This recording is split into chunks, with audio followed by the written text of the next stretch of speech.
पता नहीं क्यों बिला वजह मेरा भी दिल कर रहा है कि मैं ऑफिस ना जाऊं, छुट्टी कर लेता हूं। तो क्यों ना कल मैं ऑफिस से छुट्टी करूं और हम आउटिंग पे जाएं ताकि आपकी इस उदासी का कोई बंदोबस्त कर सकें।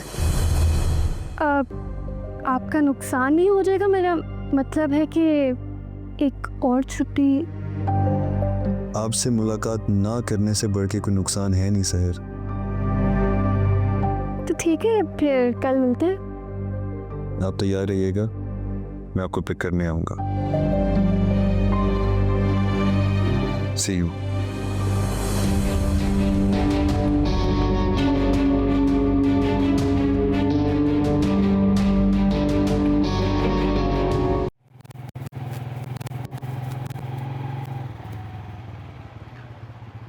लो भाई, तुम्हारा घर आ गया।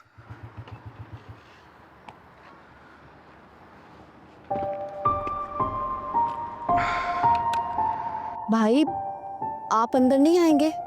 नहीं, तुम जाओ। और हाँ, हसन को मेरा सलाम कहना। जी, कह दूंगी। उदास क्यों हो?